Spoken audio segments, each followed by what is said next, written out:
Pemirsa, tren joget pacu jalur yang mendunia malah disalahartikan oleh sejumlah pemuda di Lampung. Bukannya menari di atas perahu seperti video viral aslinya, mereka malah bergaya di atas mobil saat melintas di jalan tol.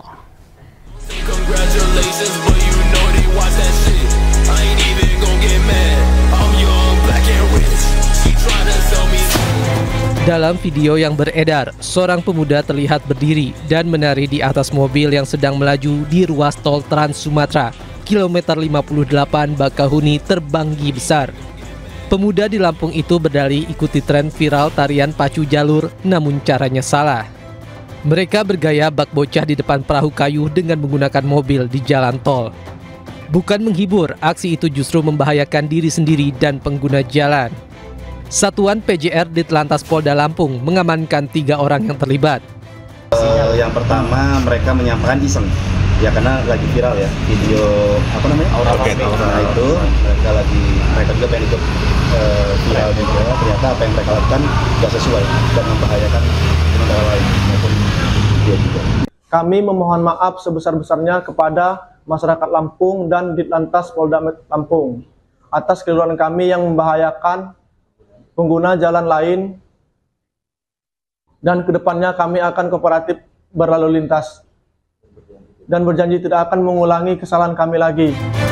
Selain membuat video permohonan maaf dan menerima sanksi tilang, ketiganya dijerat pasal 283 Undang-Undang Lalu Lintas dengan ancaman hukuman kurungan 3 bulan atau denda maksimal Rp750.000.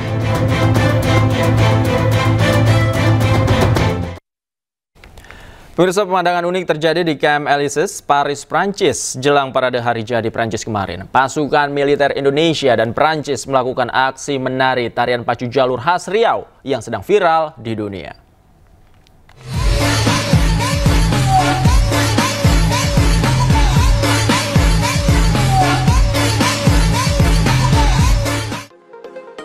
Pemandangan unik terjadi di Camp Elysees, Paris, Prancis. Pasukan militer Indonesia dan Prancis melakukan aksi menari tarian pacu jalur yang sedang viral di dunia. Momen ini terjadi usai pasukan militer Indonesia dan Prancis melakukan gladi bersih latihan parade dalam rangka persiapan Bastille Day. Penampilan spontan kontingen Satgas Patriot II tersebut mencuri perhatian publik. Hal tersebut menjadi momen bersejarah dan sebagai simbol harmonisasi budaya serta persahabatan prajurit antar bangsa. Tidak hanya menghibur, namun tarian khas Riau tersebut mampu membangun jembatan emosional antara prajurit Indonesia dan Prancis. Tim Liputan Anyus melaporkan. Pebalap MotoGP Marc Marquez ramai dibincangkan warganet. Selain kemenangannya di MotoGP Jerman 2025, Marquez lakukan selebrasi dengan joget pacu jalur dari Indonesia.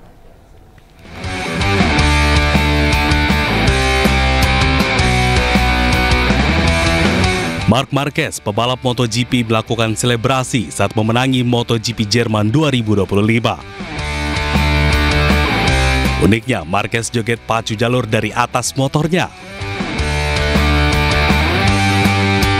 Selain menunjukkan kembali keahlian di kelasnya, Marquez juga mencuri perhatian dunia dengan gerakan yang tengah viral dari Indonesia di media sosial. Joget tersebut terinspirasi dari video anak kecil asal Riau yang ramai di media sosial. Di atas motornya, Marquez meniru gerakan anak kecil di atas perahu. Aksi Marquez pun sontak mengundang sorakan penonton dan viral.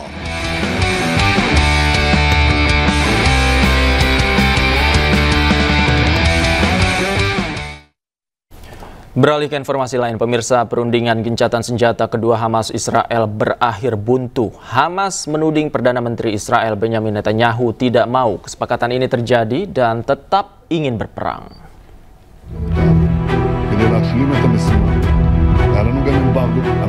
Beberapa hari lalu, Perdana Menteri Israel Benjamin Netanyahu mendeklarasikan bahwa Israel menang mutlak.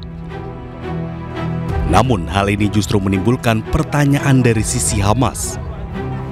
Hamas menilai pernyataan Netanyahu adalah ingin menutupi kekalahan di jalur Gaza dan dalam perpolitikan Israel.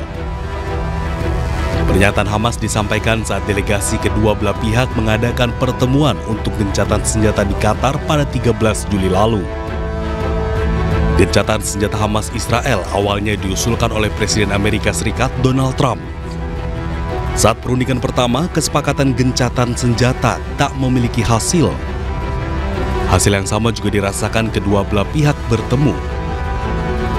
Di dalam perundingan yang diinisiasi oleh Trump menginginkan Hamas dan Israel bersepakat menghentikan sementara perang yang dikobarkan Israel di jalur Gaza sejak 7 Oktober 2023. Sejumlah permintaan dari Hamas sayangnya tidak dapat dipenuhi Israel. Israel pun menyatakan tidak akan pernah menarik mundur tentaranya dan meminta tentara Hamas dilucuti.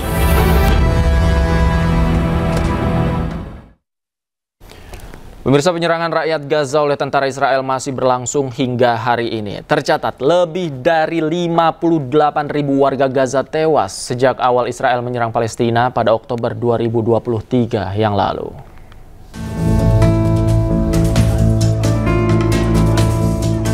Pertempuran Hamas dan Israel hingga saat ini masih berlangsung. Tentara Israel yang mulai menyerang Gaza, Palestina pada 7 Oktober 2023 lalu seolah tidak pernah berhenti hingga rakyat Gaza lenyap. Masyarakat Palestina secara drastis berkurang karena tewas terkena rudal ataupun peluru dari tentara militer Israel. Tercatat hingga saat ini jumlah korban tewas warga Gaza yaitu 58.026 orang. Selain itu, jumlah korban luka mencapai 138.520 orang. Dalam 24 jam terakhir, operasi militer Israel menewaskan 139 orang dan 245 orang terluka. 28 dari 139 warga tewas merupakan warga sipil yang menunggu bantuan. Diketahui aksi penyerangan di kamp pengungsian merupakan pelanggaran hukum perang internasional. Banyak negara yang menilai aksi ini merupakan tindakan genosida.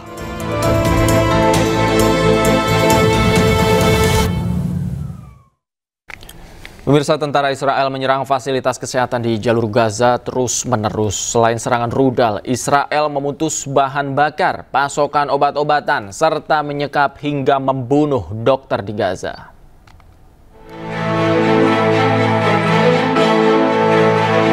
Lebih dari 600 serangan Israel merusak fasilitas kesehatan di Gaza sejak awal serangannya pada Oktober 2023. WHO menggambarkan sistem kesehatan Gaza sudah diambang kehancuran akibat kelangkaan bahan bakar, minimnya pasokan medis, dan arus korban yang terus berdatangan tanpa henti. Selain fasilitas rumah sakit yang dihancurkan, beberapa fakta miris tersebar.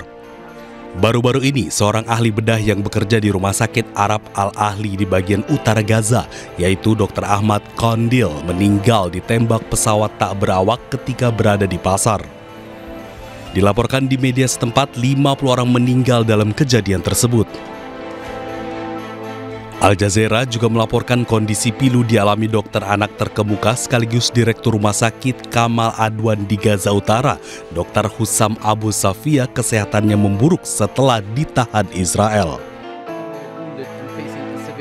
Abu Safia ditahan pada Desember 2024 ketika Israel menggerebek Rumah Sakit Kamal Adwan. Menurut pengacaranya, Abu Safia mengalami cedera tulang rusuk, wajah, dan punggung. Kini dirinya berada di ruang tahanan bawah tanah tanpa cahaya matahari. Kondisi fisiknya yang semakin menurun terlihat dari berat badan yang sebelumnya 100 kilo, kini turun menjadi 60 kg. Selain Abu Sofia, tahanan Palestina lainnya juga mengalami kondisi buruk. Penyerangan terhadap tenaga medis diduga menjadi strategi Israel untuk melenyapkan warga Gaza dalam berbagai lini. Pemirsa, bencana yang terjadi di Gaza bukan hanya sebagai krisis kemanusiaan. Israel menggunakan kelaparan secara sengaja sebagai alat kontrol politik dan demografis. Strategi ini dirancang sistematis Israel untuk menghancurkan masyarakat Palestina sebagai bentuk nyata dari genosida struktural. Dalam usahanya mendominasi dan menghapus aspirasi rakyat Palestina, Israel telah melangkah lebih jauh dari sekedar pemboman dan penghancuran infrastruktur. Serangan mereka menyasar hal yang paling mendasar bagi kelangsungan hidup, yakni akses terhadap makanan, air, dan kebutuhan pokok lainnya. Akses terhadap kebutuhan dasar digantungkan pada negosiasi dan kepentingan militer. Israel memaksakan kehendak politik melalui manipulasi penderitaan sipil secara terencana.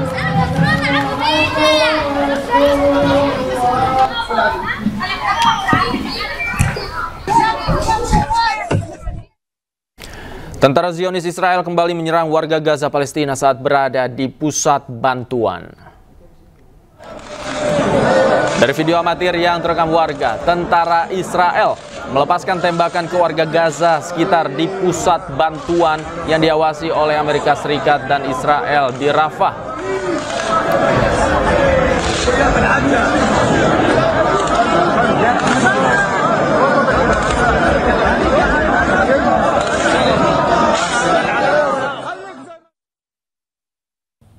Anda kembali di iNews Sore. Pemirsa, bencana yang terjadi di Gaza bukan hanya sebagai krisis kemanusiaan. Israel menggunakan kelaparan secara sengaja sebagai alat kontrol politik dan demografis.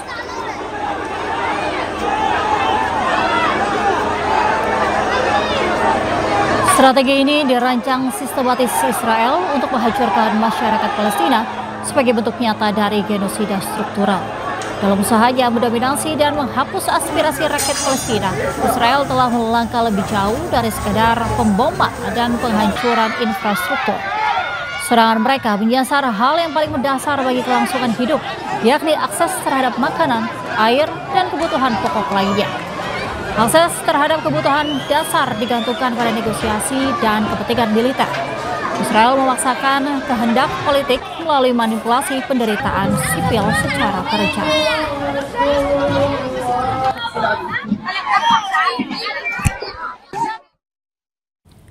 Perundingan gencatan senjata kedua Hamas Israel berakhir buntu. Hamas menuding Perdana Menteri Israel Benyamin Netanyahu tidak mau kesepakatan ini terjadi dan tetap ingin berperang.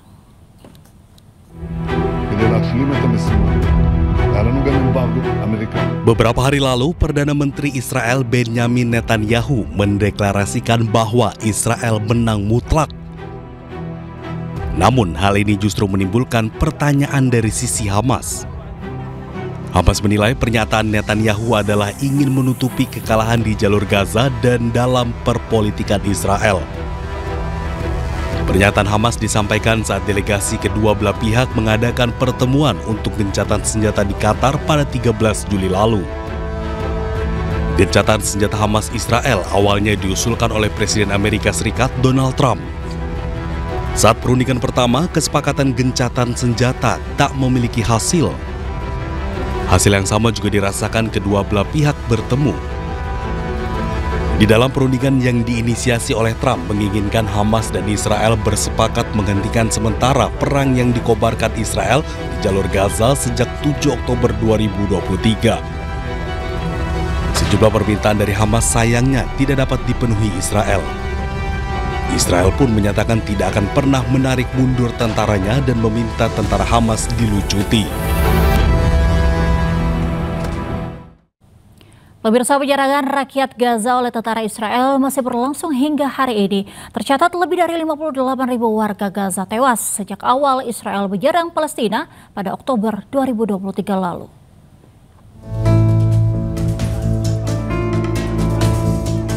Pertempuran Hamas dan Israel hingga saat ini masih berlangsung.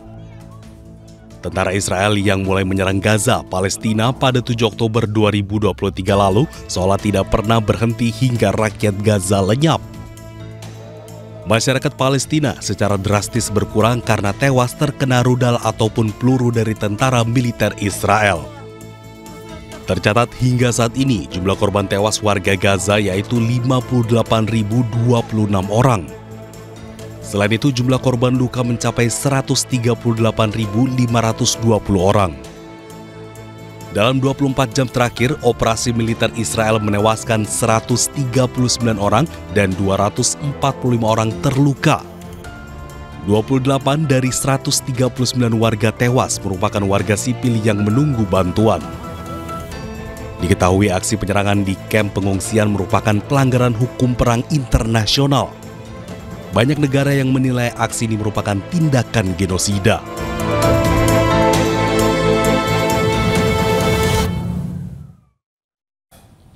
Pemirsa, tentara Israel menyerang fasilitas kesehatan di jalur Gaza terus-menerus. Selain serangan rudal, Israel memutus bahan bakar, pasokan obat-obatan, serta menyekap hingga membunuh dokter di Gaza. Dan pemirsa, usai sudah kebersamaan kita dalam Ayu Sore hari ini. Temukan informasi-informasi terbaru lainnya di www.ayus.id. Cuplikan tayangan berita Ayus dapat Anda saksikan di kanal YouTube @officialayus. Dan jangan lupa pemirsa, saksikan Ayus Room sesaat lagi bersama rekan saya, Gede Satria. Update informasi terbaru Anda dengan berita-berita aktual juga hangat. Dan sejukkan dulu dengan air mineral yang murni dan alami. Saya Angelika Devagam, pamit undur diri. Selamat beraktivitas, sampai jumpa.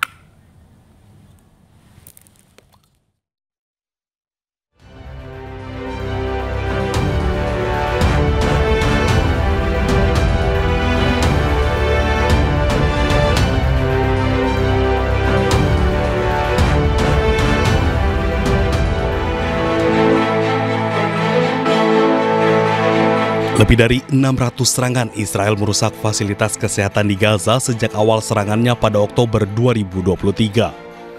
WHO menggambarkan sistem kesehatan Gaza sudah diambang kehancuran akibat kelangkaan bahan bakar, minimnya pasokan medis, dan arus korban yang terus berdatangan tanpa henti. Selain fasilitas rumah sakit yang dihancurkan, beberapa fakta miris tersebar. Baru-baru ini, seorang ahli bedah yang bekerja di Rumah Sakit Arab Al-Ahli di bagian utara Gaza, yaitu Dr. Ahmad Kondil, meninggal ditembak pesawat tak berawak ketika berada di pasar. Dilaporkan di media setempat, 50 orang meninggal dalam kejadian tersebut. Al Jazeera juga melaporkan kondisi pilu dialami dokter anak terkemuka sekaligus Direktur Rumah Sakit Kamal Adwan di Gaza Utara, Dr. Hussam Abu Safia, kesehatannya memburuk setelah ditahan Israel. Abu Safia ditahan pada Desember 2024 ketika Israel menggerebek Rumah Sakit Kamal Adwan. Menurut pengacaranya, Abu Safia mengalami cedera tulang rusuk, wajah, dan punggung. Kini dirinya berada di ruang tahanan bawah tanah tanpa cahaya matahari. Kondisi fisiknya yang semakin menurun terlihat dari berat badan yang sebelumnya 100 kilo, kini turun menjadi 60 kg. Selain Abu Safia, tahanan Palestina lainnya juga mengalami kondisi buruk. Penyerangan terhadap tenaga medis diduga menjadi strategi Israel untuk melenyapkan warga Gaza dalam berbagai lini.